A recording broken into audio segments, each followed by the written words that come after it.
David, on parle du bonheur à la maison, mais des fois, on va être heureux dans une autre maison. C'est ça. Alors, il faut vendre celle-là qu'on a. C'est ça, comme un peu comme l'escargot qui, à un moment donné, est trop pogné dans sa coquille. Puis là, il se dit, je vais changer de coquille, une plus grosse, plus confortable. Puis...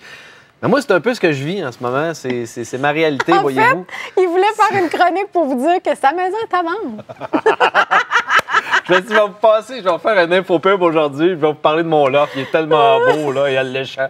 Non, mais là, t'as mis des choses en vraiment, place, c'est ce qui s'est passé, parce que, vois-tu, moi, c'est allé tellement vite, ma vie amoureuse, ma vie familiale, tout a déboulé d'un coup dans un an et demi. Puis là, je suis dans un magnifique loft. Mais de célibataire. De célibataire, puis dedans, il y a aussi une blonde, un gros chien de 55 livres, puis un bébé de 3 mois.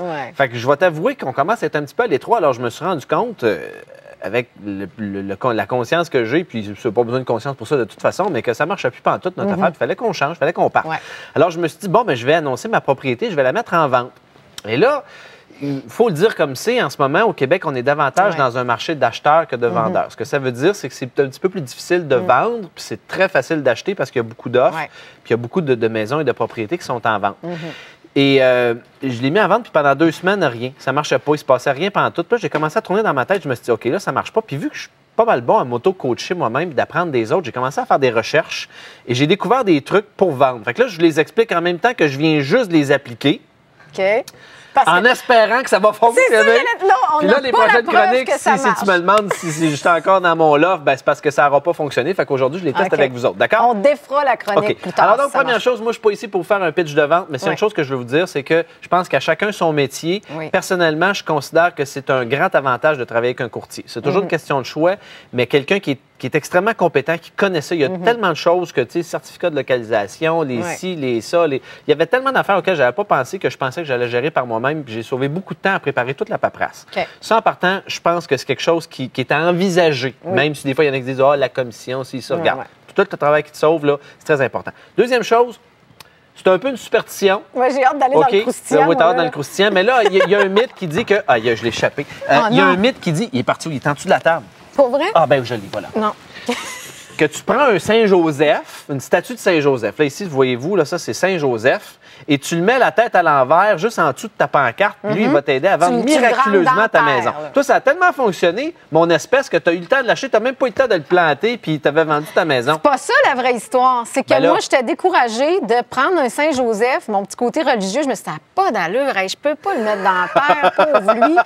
Fait que là, je l'avais mis dans un Ziploc. Je me suis dit, au moins, il va être un peu protégé de la terre. Je me suis dit, aujourd'hui, il va falloir que ton Saint-Joseph parle à mon Saint-Joseph parce que le mien dort un peu au gaz. Puis là, si ça continue, je vais embarquer ses menaces. Je vais m'acheter une statue de Marie, je vais la mettre dans un garde-robe, je vais dire, cher Saint-Joseph, si tu veux revoir ta femme, 3 petits points. Oui. Hey, c'est bon, ça! À ma maison. Alors donc, apparemment que c'est très efficace parce que Saint-Joseph, c'est le patron des grandes affaires matérielles. C'est lui qui a pourvu aux besoins de Marie et de Jésus. Et même si l'Église ne reconnaît pas ça, apparemment, c'est quelque chose qui fonctionne très, très bien. Alors donc, achetez-vous un Saint-Joseph. Hey, j'en ai tellement à vous dire, j'en ai au moins 2-3 autres, il faut que je vous dise. La deuxième chose... La visualisation créative. Comme par exemple, moi, j'ai pris une photo de mon loft et j'ai mis une image vendue à côté. Je me suis dit ça, c'est comme à chaque fois, puis c'est sur le frigo. Donc, à chaque fois que je passe, je vois mon loft. Il est beau, hein, regardez ça, c'est un magnifique loft. Je me dis, bon, mais là, il va se vendre, il est vendu, il est vendu. Fait qu'à chaque fois que je passe devant l'image, je me dis, il est vendu. Là, voyez-vous, il a trouvé le moyen de nous montrer une photo. C'est ça, exactement. Troisième chose, négocier avec l'univers. Moi, je suis beaucoup pour ça. Je me suis acheté 4 bouteilles de champagne Veuve Clicquot. Une pour mon agent. Une pour celui qui m'a vendu sa maison, parce que j'ai trouvé la nouvelle maison, elle est trouvée. Une pour celui qui va acheter mon loft, puis une pour moi et ma blonde. Fait qu'on a comme 4 sont là. J'ai hâte en maudit de vendre mon loft pour boire mon champagne. Moi aussi, je vais aller boire avec vous. Mais bon, c'est ça. C'est qu'est-ce que tu veux. Fait que voilà, ça, c'est comme mes meilleurs trucs rapides que je pense qu'ils vont marcher, mais je ne le sais pas encore. Je me croise les doigts. Envoyez-moi des prières, s'il vous plaît, à la maison. Du David va vendre son loft, David va vendre son loft. Puis je vais faire une autre chronique pour vous parler de ma nouvelle maison, comment ça a changé ma vie. C'est bon. Parle-moi de ça. Hey, là, on te suit vraiment. Là, hein? Regarde, ils ont l'air de... ils vont se parler, c'est sûr. Ils vont se parler. C'est comme le grand frère qui parle au petit... J'aurais dû acheter un Saint-Joseph. Hey, mais avoue, on est de même dans la vie. Moi, je suis un peu comme ta grande sœur. Tu vois, on se retrouve partout. Voilà. Merci, David. Vraiment intéressant. Mais vous essayerez ça, puis si ça marche pour vous, appelez-nous. Non, écrivez-nous, c'est mieux que de nous appeler. Là, je suis sûr, service à l'auditoire, il y en a qui vont dire, où c'est qu'on trouve ça, Saint-Joseph, dans une maison? À l'oratoire Saint-Joseph, au presbytère. Internet, comment? Kit pour vendre maison Saint-Joseph. Oh mon Dieu, t'es épouvantable. C'est vrai. C'est ça. OK.